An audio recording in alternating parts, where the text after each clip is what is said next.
to the Core Connection. I'm Mira Rubin here with you on Enlightened World Network. And today's topic is evolutionary steps, or maybe even metamorphosis, where we're talking about the transformation and the transformation from one dimension of being to another, and the kind of nonlinear progression that occurs. Anyway, it should be an interesting conversation, but before we get started, let's take a minute or two to get present. Let's take a deep breath in through your nose and hold it. And imagine clean, crisp oxygen flooding your lungs, flowing into your bloodstream, nourishing all your cells, all your organs, bringing vital life energy to your body and being. And as you exhale, exhale any tension, stress, negativity, fatigue. And now let's take another deep breath in through your nose and hold it. This time, imagine brilliant, bright light lighting you up from the inside out, illuminating, electrifying, and energizing all your cells, your molecules, your electrons, creating a brilliant beam of light and energy from your heart out into the world. And as you exhale, exhale any tension that's remaining, any stress, negativity, fatigue.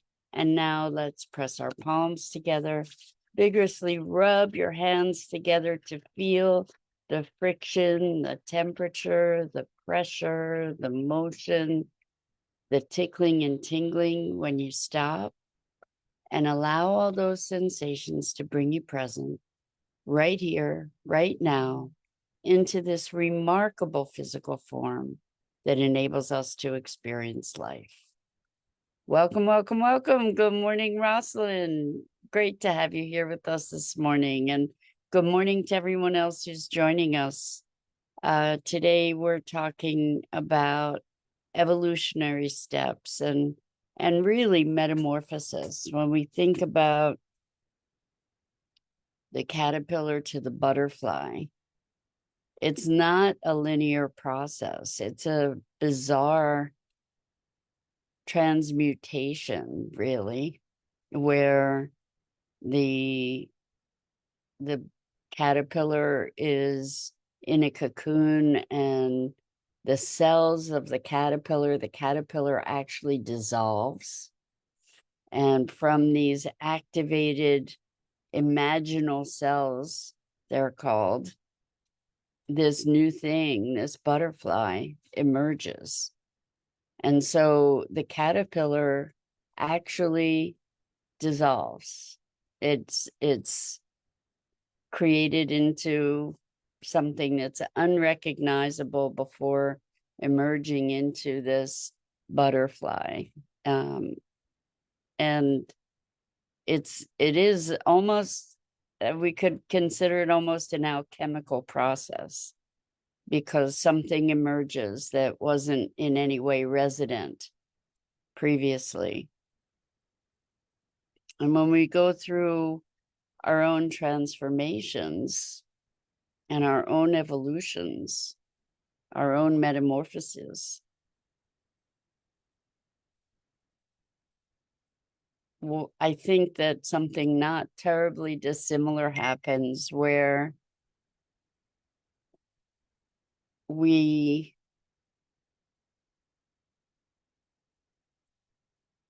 dissolve the known in many ways. So I've been talking about this process that I've been going through over the past week that's been really, really interesting and very, very challenging, very emotionally confronting, where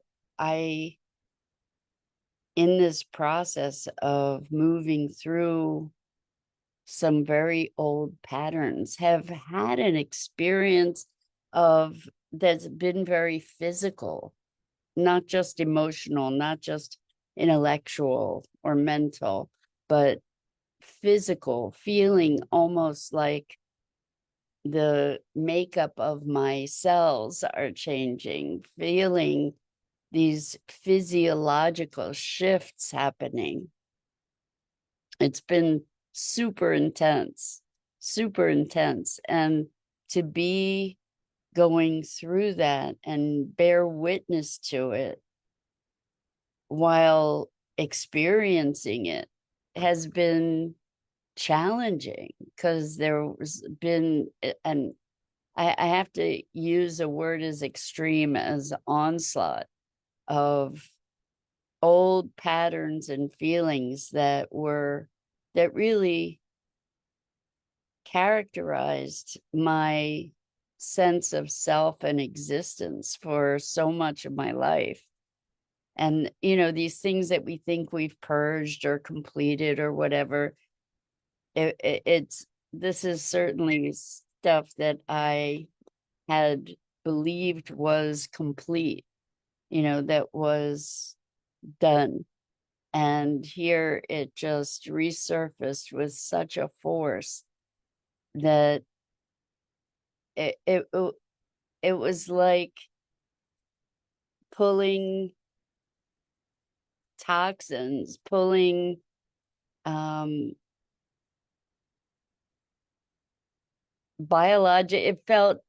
felt biological, is all I can say. It's almost like I could feel the cells being sucked clear of certain um I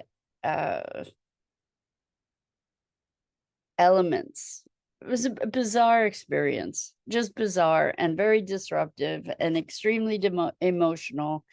And I don't know that I'm fully complete with it, but to be able to witness that, to be able to witness yourself becoming this caterpillar that's dissolving into something, into a nothingness, into a not knowing what's next. Because I don't imagine that the caterpillar has the ability even to know that the butterfly is coming. So maybe, hopefully, we do have that ability, but to be able to witness this dissolution and experience of physical shifting has been really, really wild. And what I want to say about this and the process of evolution is that we are in our evolution shifting our identities all the time. And as one identity dissolves, we don't know what's going to show up next. We can have all kinds of ideas and conceptualization about it, but we can't know what's next from a place of the limitation that needs to be dissolved or displaced. So it's a really interesting paradox, because we are called into this process. The caterpillar is called into making the cocoon that is going to be its demise, right? That is going to be its death and its resurrection, so to speak.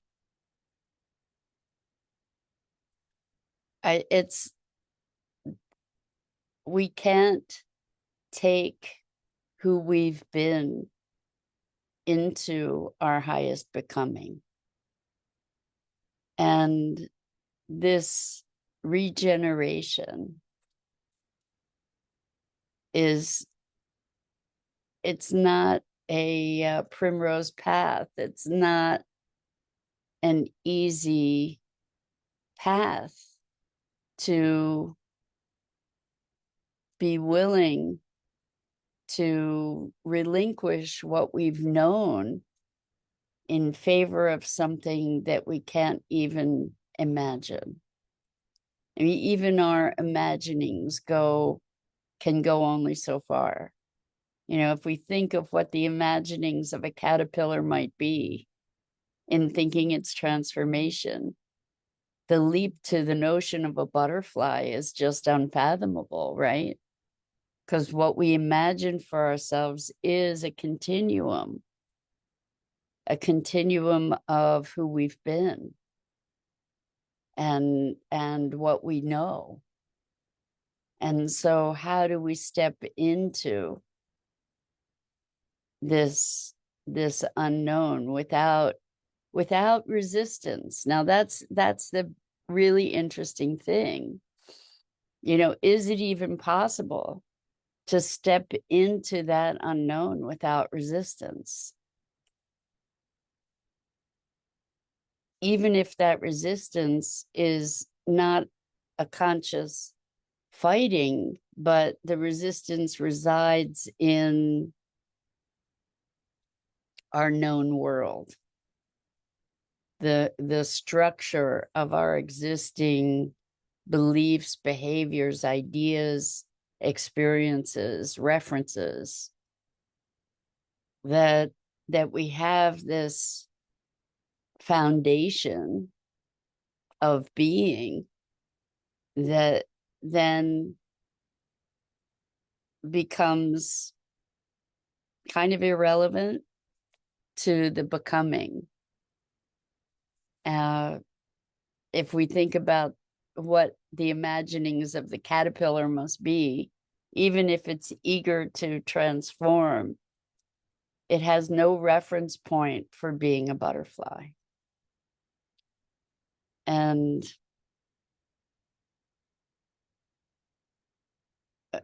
it's kind of like we're drawn to this transformation despite the cost being the obliteration of everything we've known in its way.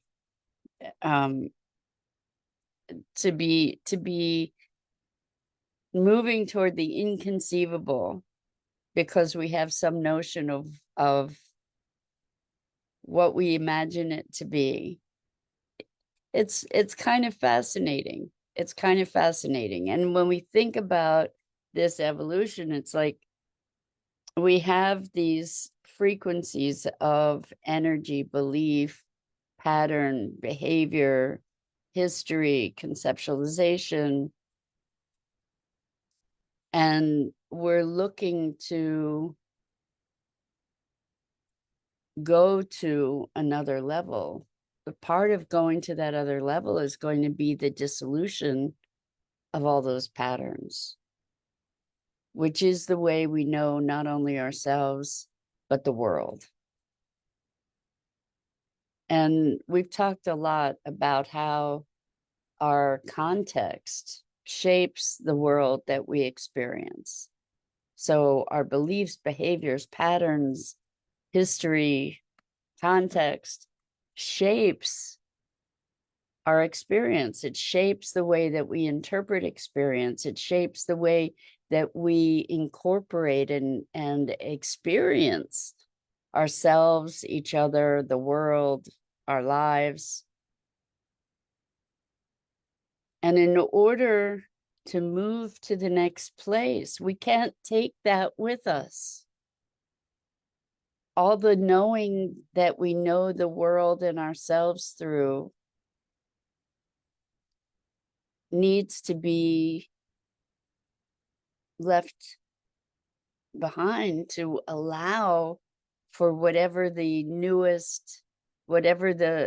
newest incarnation is.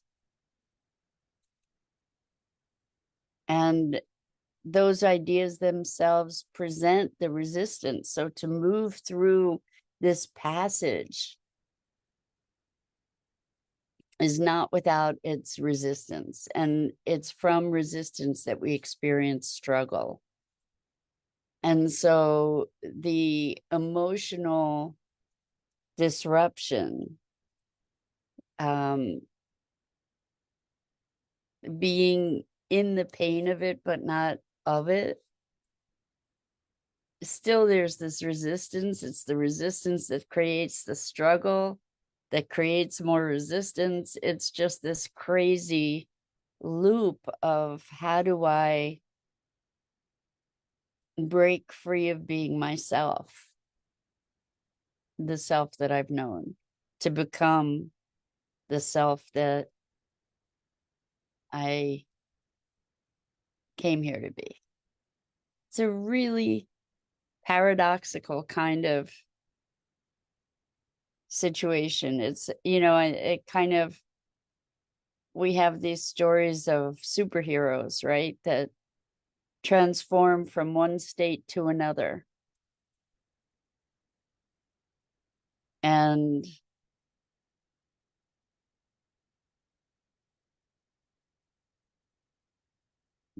we have all these iconic images, of Clark Kent to Superman, and being able to reside in both worlds, but is that's not even a transformation. I guess something like the Hulk, or I'm not schooled in all my superheroes, but where there's this transformation of state. And I it's fascinating to me to be able to go through these transformations that we as human beings are capable of. And also to bear witness, to be present to our own growth, and to be present to the pain of it, or I guess the pain of it often occurs in the contrast, is so many people in making these kinds of transitions, and we make them at all different phases of our lives, to all different dimensions, but the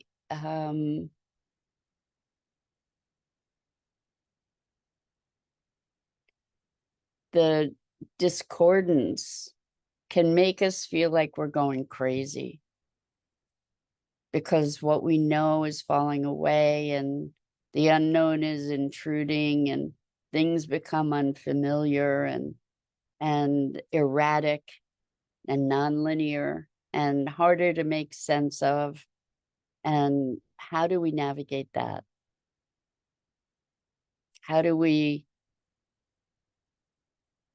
expand ourselves into these quantum kinds of shifts that defy our linear rationality, right?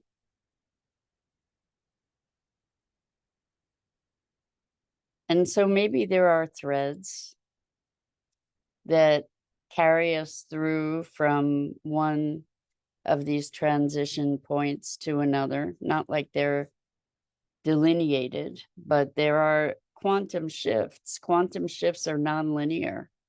It's kind of like one moment you're a caterpillar and the next moment you're a butterfly. And it's not, there's not a thread that connects those two necessarily. And I'm not saying I'm becoming a butterfly. I'm just saying that I'm that's a good kind of reference to talk about these nonlinear transitions that we experience. And sometimes people experience a revelatory moment, And that revelatory moment leaves them forever changed. And that's this quantum leap from one space of reality to another. But I think what I'm talking about is kind of experiencing that passage, like being conscious to this dissolving of the caterpillar and wanting to cling to the familiar somehow, and yet praying for that baseline to shift. It's hard to talk about this stuff because it's such a bizarre experience. It's without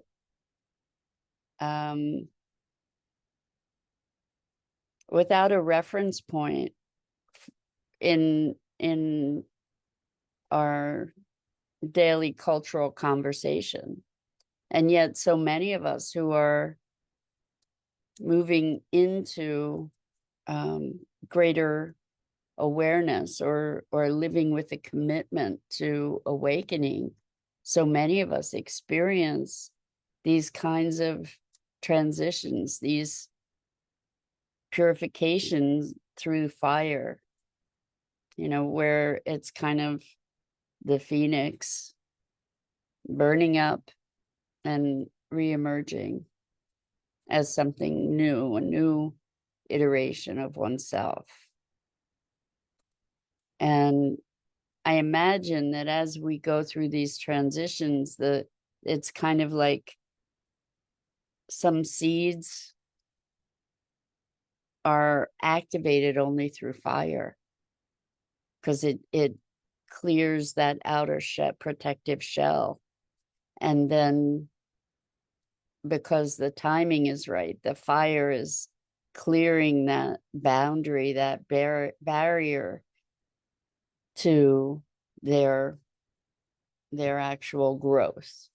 Maybe that's part of what we experience in our evolutionary journeys, that we need these transitions of fire, the cleansing fire, the activating fire, that then makes our next stage of evolution possible.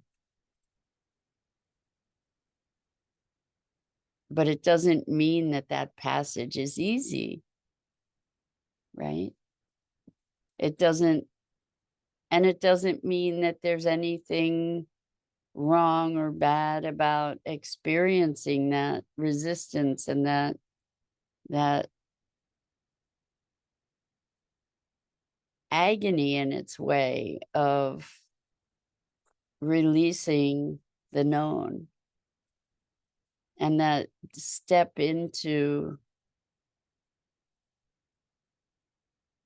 what can feel like insanity, or the edges of it, where we don't really know which end is a up kind of thing.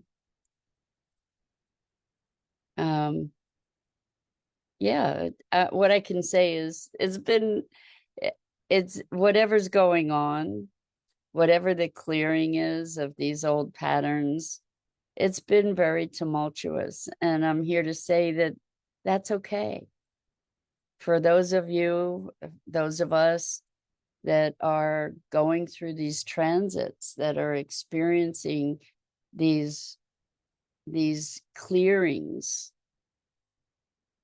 it's okay. It doesn't have to be easy. And we don't have to make up stories about it. We don't have to make the suffering be worse than it is. We can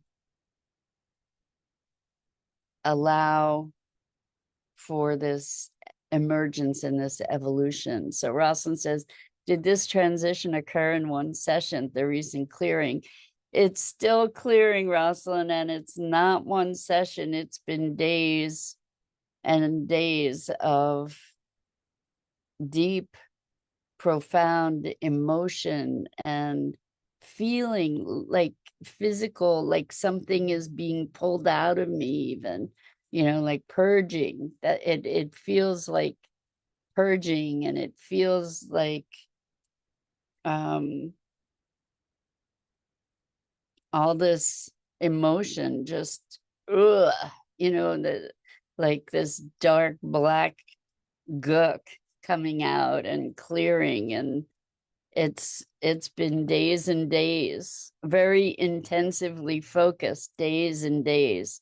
So I don't know what's on the other side of it. I feel like I've maybe gone through the worst of it. I'm not sure. It feels like there's probably remnants. Well, I know there's still remnants there.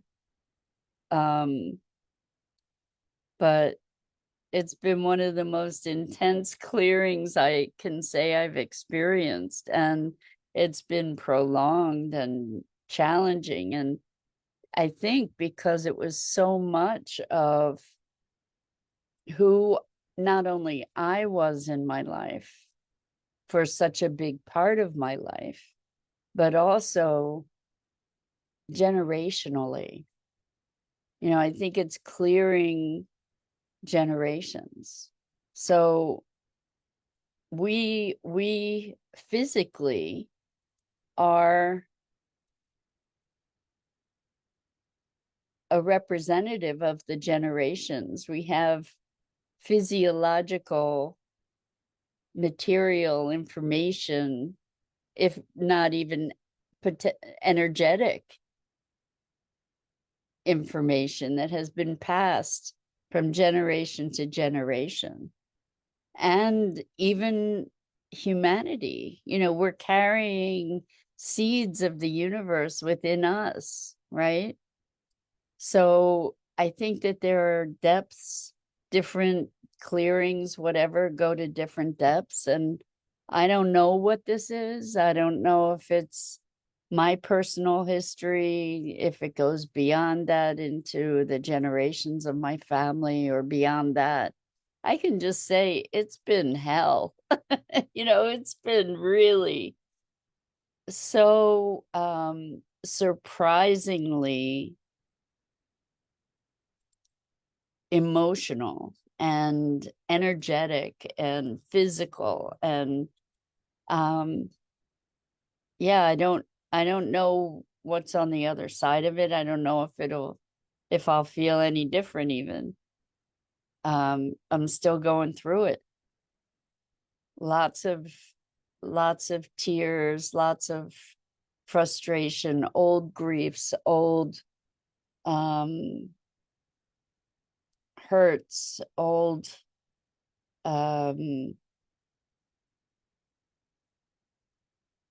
transgressions, all kinds of very familiar feelings that I haven't felt for years, just sort of flooding back to be released. And in my philosophy, if it's coming up to heal, and it's coming up because we have the capability to do that. So I'm taking that opportunity.